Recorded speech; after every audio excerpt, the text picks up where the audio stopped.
पूज्यपाद स्वामी जी महाराज ने आज 3 प्रसंग लिए हैं, प्रातः, सायं एवं रात्रि।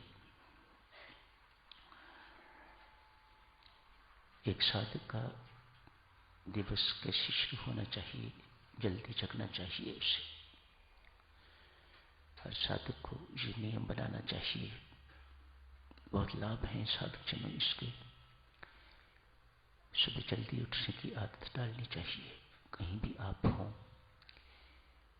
कैसा भी काम करने वाले हैं आप, सुबह जल्दी जागने की आदत डालनी चाहिए। इस समय को ही ब्रह्म मुहूर्त कहा जाता है। उस वक्त बहुत से संत महात्मा भी ध्यान में बैठे होते हैं, जप कर रहे होते हैं। उनकी सात्विक तरंगें हमें प्राप्त होती हैं। परमात्मा की प्रकृति में भी उस वक्त सत्व की प्रधानता होती है। जितना अच्छा ध्यान सुबह सुबह लगता है, इतना शाम को नहीं लगता, या दिन को किसी वक्त लगा के देखें तो भी नहीं लगता। सुबह के ध्यान की अपनी ही खूबी है। जप अच्छा हो जाता है, पाठ अच्छा हो जाता है, बाकी सब लोग सोए होते हैं, एकांत का अनुभव होता है। उस वक्त कहीं भी आप बैठे, एकांत ही है वहां, तो वह समय हमें जागने एवं भजन पाठ के लिए लगाना चाहिए। संत महात्मा कहते हैं, एक लगाओ 23 पाओ। सुबह का 1 घंटा यदि आप जब ध्यान में लगाते हैं,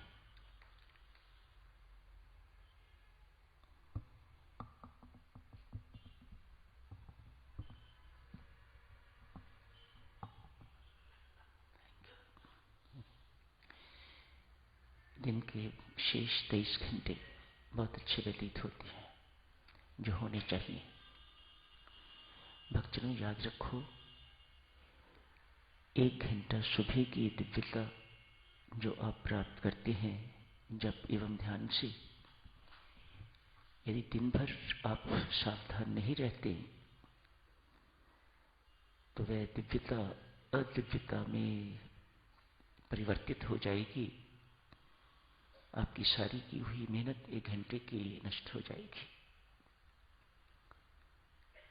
यदि ये कहा जाए कि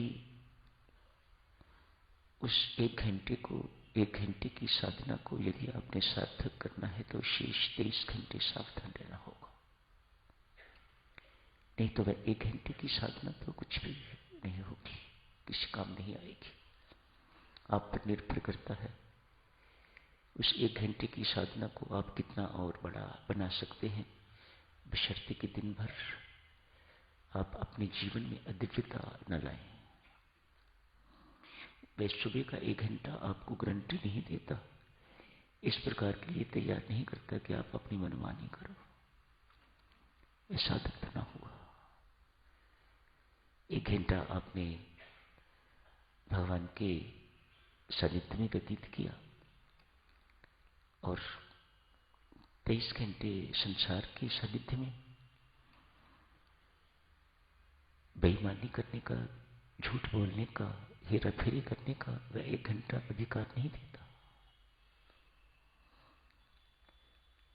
कटु शब्द बोलने का, सरकास्टिक शब्द बोलने का, ऊंचे शब्द बोलने का अधिकार नहीं देता वह 1 घंटा। यदि आप करते हैं तो वह 1 घंटा नष्ट हो जाएगा, वह किसी काम का नहीं रहेगा। आप कंगाल के कंगाल। संत महात्मा ये भी कहते हैं, 2 घंटे 2 घड़ी का धर्म, शेष 58 घड़ी कर्म। 24 घंटे में 60 घड़ियां होती हैं, लगभग 1 घंटा ही बैठता है ये भी 2 घड़ी। 2 घड़ी का धर्म, शेष 58 घड़ी कर्म। जीवन का सत्य है, ऐसा ही हम करते हैं। देवी सचमुच संत महात्मा यूं समझाते हैं, उस 1 घंटे में जैसा व्यवहार आप परमात्मा के साथ करते हो, यदि ऐसा संसार के साथ नहीं करते तो वह 1 घंटा किसी काम का नहीं रहेगा। सीखने की यही है। उस वक्त आप परमात्मा के श्री चरणों में बैठ के जो व्यवहार करते हैं, जो बातचीत से रोते हैं, धोते हैं, परमात्मा से वार्तालाप करते हैं, वैसा ही व्यवहार कितने आप छोटे बने होते हैं, कितने आप विनम्र बने हुए होते हैं परमात्मा के सामने। ऐसे हाथ जोड़ के बैठते हैं, झुकते हैं बार बार। वहां से निकलते ही गर्दन ऐसी ऊपर उठती है कि फिर कभी नीचे झुकती नहीं। दिन भर ऐसे ही व्यतीत हो जाएगा तो सोचे वह 1 घंटा किस काम का, किसी काम का नहीं। कितनी प्रसन्नता होती है यहाँ पर आके। आपको 1 घंटा आप लगाते हैं यहाँ पर, बहुत प्रफुल्लित महसूस करते हैं, बहुत हर्षित महसूस करते हैं। तो सारा दिन की जो अप्रसन्नता है आपके अपने व्यवहार के कारण, दिन में ना जाने कितनी बार क्रोध का दौरा पड़ता है, न जाने कितनी बार हम झूठ बोलते हैं, कितनी बार हेरा फेरी और बेईमानी इत्यादि करते हैं। वह 1 घंटे के उस हर्ष को खत्म कर देता है।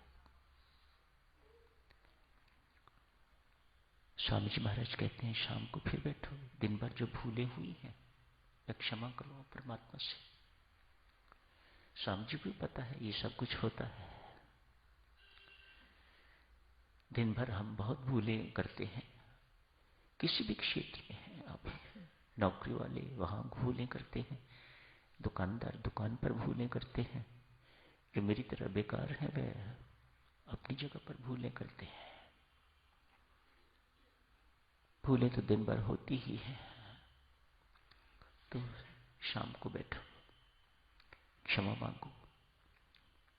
याद रखना, कई दफा साधु में ऐसा भ्रम होता है,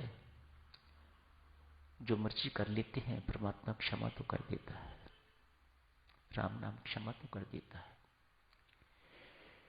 कर देता है साधु कोई संदेह नहीं।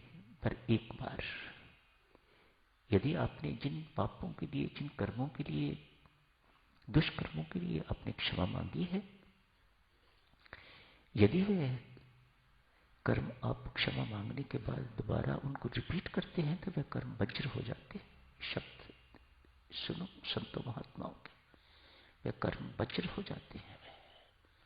परमात्मा फिर उन्हीं कर्मों की आप यदि क्षमा मांगते हो तो क्षमा नहीं मिलती, ऐसे पक्के कर्म वे हो जाते हैं। Be very careful. जिन पाप कर्मों के लिए आप क्षमा मांग रहे हो, शाम को बैठे हो, दिन भर कर्म किए हैं, उनके लिए क्षमा मांगी है आपने, लेकिन वही कर्म यदि आपने रात्रि को या अगले दिन फिर रिपीट कर दिए हैं तो वे कर्म वज्र हो जाते हैं, पिछले कर्म भी और अगले कर्म भी। तब क्षमा नहीं है। वे अपना प्रभाव आपको दिखा के रहेंगे, उनको भोगना बहुत कठिन। उन्हीं को संभवतः अघ कहा जाता है, ऐसे कर्म जिनको भोगे बिना निर्वाह नहीं। उनकी सजा चाहे परमात्मा यहां दे, चाहे अपने घर में जाके दे, वे तो भुगतनी ही पड़ेगी। बड़ी कठिन सजा है।